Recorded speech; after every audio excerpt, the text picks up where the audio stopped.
Halo, Assalamualaikum warahmatullahi wabarakatuh. Perkenalkan nama saya Isnain.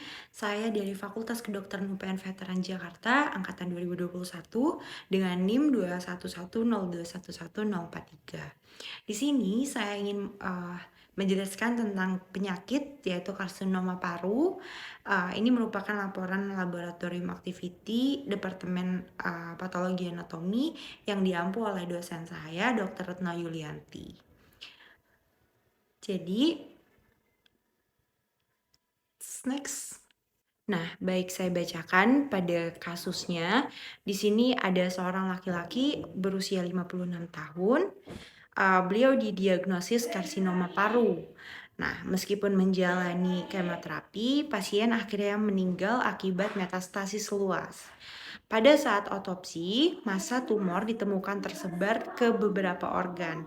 Pemeriksaan histopatologis, jaringan tumor menunjukkan sel-sel tumor yang tampak mengecil dan eosinofilik. Nah, nukleus sel-sel tersebut mengandung agregat kromatin di bawah membran inti. Perubahan-perubahan ini dipicu oleh pelepasan suatu protein ke sitoplasma sel di mitokondria. Nah, jelas ya di sini bahwa kasusnya itu seorang pasien laki-laki usia 56 tahun, dia menderita karsinoma paru, namun beliau meninggal walaupun sudah di kemoterapi karena diduga metastasis atau penyebaran anak sebarnya sudah luas.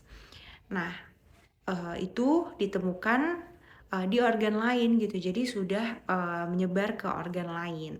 Ditemukan juga sel-sel tumornya itu sudah tampak mengecil dan eosinofilik gitu. Nah, nanti saya akan bahas ini mengapa ini bisa terjadi dan gejalanya apa saja. Nah, oke, jadi instruksinya di sini saya akan menjawab pertanyaan dari Departemen Patologi Anatomi, yaitu ditanyakan apa kelainan dari kasus tersebut, yang pertama. Yang kedua, terangkan secara singkat mengenai kelainan tersebut. Yang ketiga, bagaimana gambaran makroskopik dan mikroskopik kelainan tersebut. Ada ya kasus bahwa laki-laki usia 56 tahun, dia menderita kanker paru ataupun karsinoma paru. Nah, usianya itu 56 tahun. Nah, jadi usia yang rentan terkena kanker paru itu adalah usia 55 sampai 75 tahun. Nah, karena tadi Bapak itu usianya 56 tahun, kemungkinan besar itu sudah menjadi penguat diagnosa dokter gitu bahwa Bapak terkena karsinoma paru. Kemudian pasien meninggal setelah kemoterapi. Pasien meninggal karena metastasis luas, tumor menyebar ke organ-organ. Nah, jadi karsinoma atau kanker ganas ini sifatnya menyebar gitu. Karena dia bentuknya itu seperti kepiting. Dia tuh punya anak sebar yang bisa menyebar luas ke organ lain. Kalau kanker jinak itu dia bentuknya jelas gitu, bentuknya jelas dan dia tidak menyebar ke organ lain gitu. Kemudian karsinoma paru ini disebut juga kanker ganas karena metastasisnya atau anak sebarnya itu luas gitu. Nah, berdasarkan hasil pemeriksaan, histopatologis jaringan tumor menunjukkan sel tumor mengecil dan eosinofilik. Nah, nanti kita akan bahas juga bagaimana makroskopik dan mikroskopik dari karsinoma paru.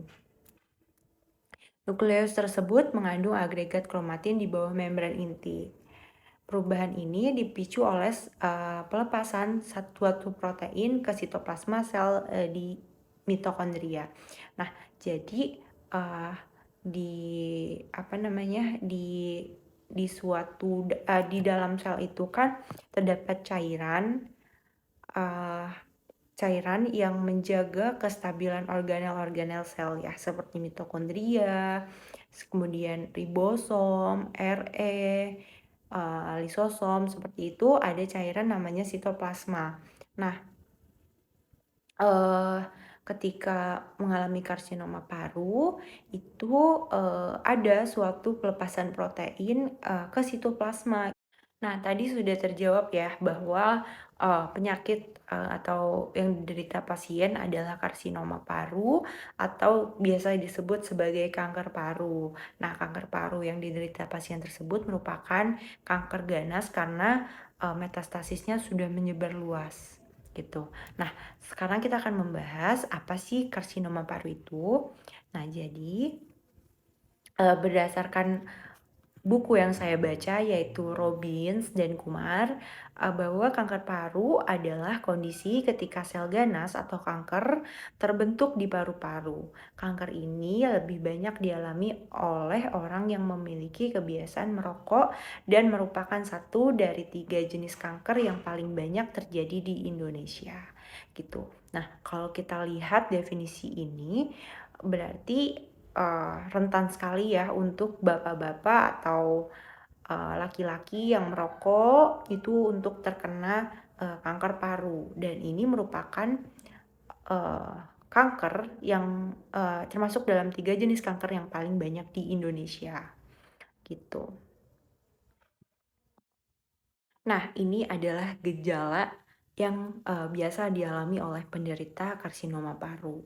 Jadi, biasanya itu atau kita melihat, sign atau tanda-tanda atau gejala ya, pertama itu nyeri dada atau tulang rusuk gitu. Jadi di bagian, toraks, pada tubuh manusia atau tubuh, seseorang itu, terasa nyeri gitu, ketika dia ekspirasi maupun ketika inspirasi. Dan, nyerinya itu tidak biasa. Seperti, kalau dari skala 0 sampai 10 mungkin di skala 7 atau 8. Kemudian, dia juga mengalami batuk kronis. Jadi, batuk kronis ini adalah batuk yang dialami oleh seseorang yang, dalam jangka waktu yang lama gitu. Jadi tidak hanya 3 hari atau 4 hari, tapi, biasanya ini sudah membulan atau menahun. Kemudian infeksi pernafasan, kemudian kelelahan. Nah, jadi untuk gejala karsinoma paru ini, eee, seseorang sering mengalami, kelelahan dan juga penurunan berat badan yang drastis. Kita sekarang membahas yuk etiologi atau penyebab karsinoma paru ini. Nah, karsinoma paru ini penyebabnya, yang paling utama adalah merokok gitu. Jadi, berdasarkan jurnal yang saya baca bahwa sekitar 90% kanker paru itu terjadi pada perokok aktif atau mereka yang baru saja berhenti merokok. Terdapat korelasi yang hampir linear yang telah diketahui antara frekuensi kanker paru dan jumlah kotak rokok yang dihisap per tahun. Meningkatan resiko mencapai 60 kali lebih besar pada perokok berat, pecandu atau habitual, misalkan 2 pak sehari selama 20 tahun, dibandingkan dengan orang yang bukan perokok, karena hanya 1% perokok berat yang menderita kanker paru. Maka faktor predisposisi lain pasti juga berperan pada patogenesis penyakit yang mematikan ini. Untuk alasan yang belum jelas penuhnya, perempuan memiliki kerentanan yang lebih tinggi terhadap karsinogen yang terkandung dalam tembakau dibandingkan laki-laki.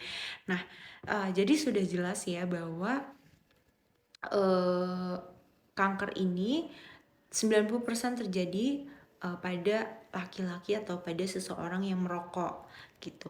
Namun, bukan berarti orang yang tidak merokok itu terkena paru. Jadi orang yang tidak merokok pun atau, perokok pasif ya dia tidak merokok tapi dia menghirup, asap rokok, itu dia, rentan atau, kemungkinan terjadi kanker paru juga.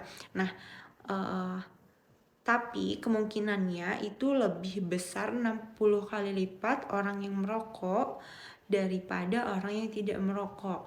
Nah, kalau kita lihat di sini, dibaca perempuan memiliki kerentanan yang lebih tinggi terhadap karsinogen yang terkandung dalam tembakau dibandingkan laki-laki, gitu. Jadi, perempuan itu, memiliki kerentanan yang lebih tinggi gitu.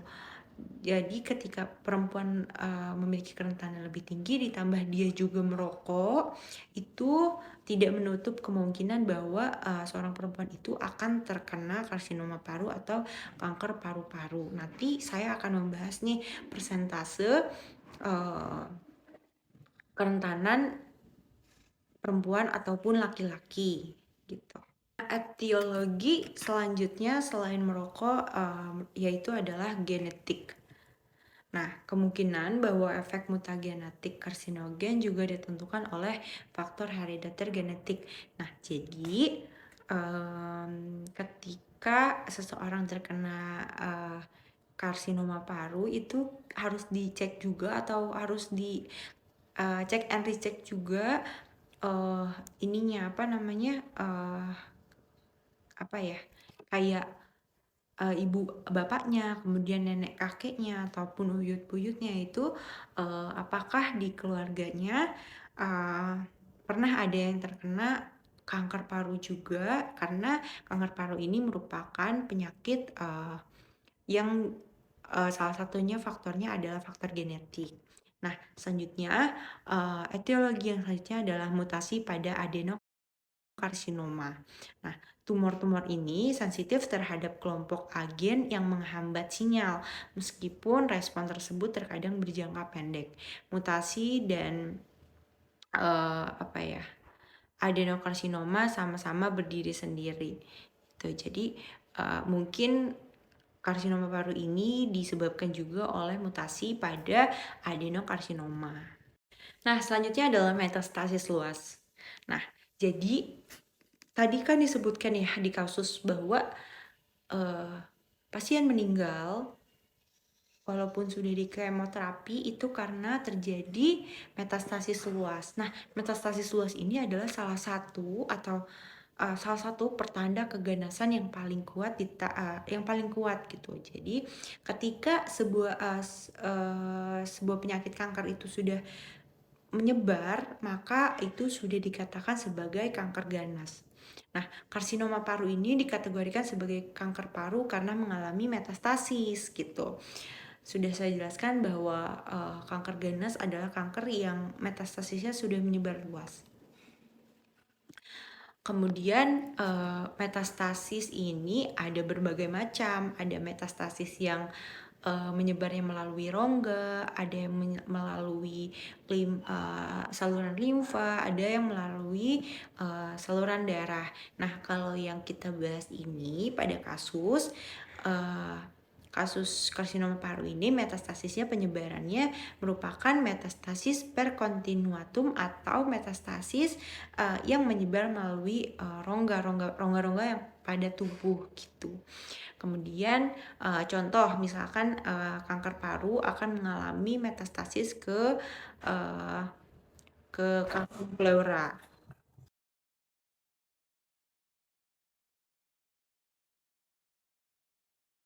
Nah, ini merupakan sebuah fakta. Yang pertama bahwa karsinoma paru menduduki penyakit peringkat utama pada laki-laki di Amerika Serikat.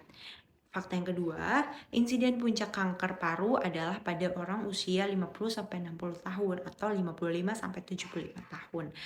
Kemudian fakta yang ketiga, American Cancer Society itu memperkirakan ada sekitar 100 kasus baru kanker paru dan 156.900 emission terjadi pada tahun 2011. Kemudian tingkat kemampuan hidup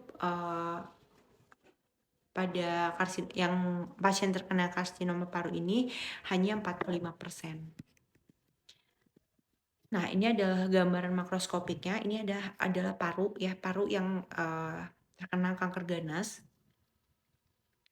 Itu warnanya sudah tidak seperti daging sapi yang segar. Itu sudah ada warna hitamnya, putihnya. Itu secara makroskopik ya ini ya.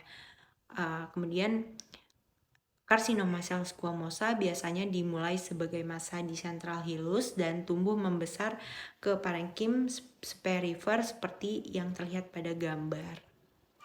Kemudian gambar mikroskopiknya, ini karsinoma sel kecil dengan sel-sel basofili kecil dan daerah-daerah nekrosis kiri atas. Perhatikan keamanan basofilik pada dinding pembuluh darah akibat menempelnya DNA dari sel tumor yang nekrotik.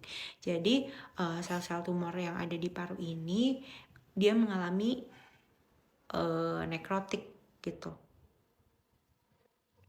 Akibat atau, sel nekrotik yang, penempelan dari DNA. Makasih.